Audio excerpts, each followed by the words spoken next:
മലയാളത്തിൽ ത്രില്ലർ സിനിമകൾക്ക് പുതിയ രീതി പരിചയപ്പെടുത്തിയ സംവിധായകനാണ് ജിത്തു ജോസഫ്.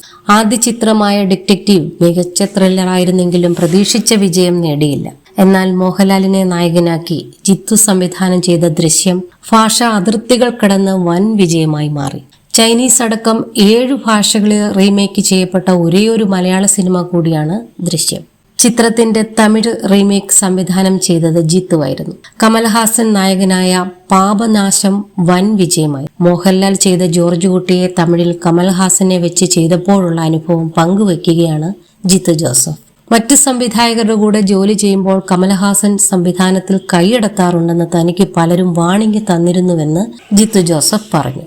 എന്തൊക്കെയായാലും ഏറ്റവും ഒടുവിൽ സംവിധായകന്റെ പേര് വരുമ്പോൾ തന്റെ പേരാകുമല്ലോ വരുമ്പോൾ താൻ അവരോട് പറഞ്ഞുവെന്ന് ജിത്തു പറഞ്ഞു. കൈകടത്തിയാലും കമൽഹാസനെ വെച്ച് സിനിമ ചെയ്തുവെന്ന് തനിക്ക് ബാക്കിയുള്ളവരോട് പറഞ്ഞ് നിൽക്കാമല്ലോ എന്ന ചിന്തയിലാണ് ആ സിനിമ ചെയ്തതെന്ന് ജിത്തു ഇതിൽ ചേർത്തു.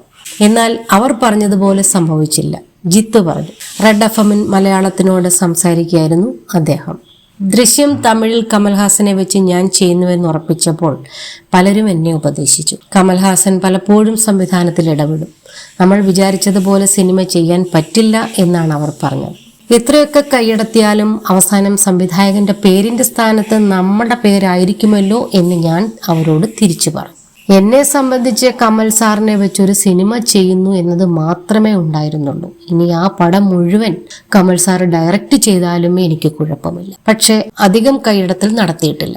സ്വയംഭുലിംഗ നാടാർ എന്ന പേര് പാപനാശം എന്ന ടൈറ്റിലും അദ്ദേഹം സജസ്റ്റ് ചെയ്തതാണ്, ജിത്തു ജോസഫ് പറഞ്ഞു.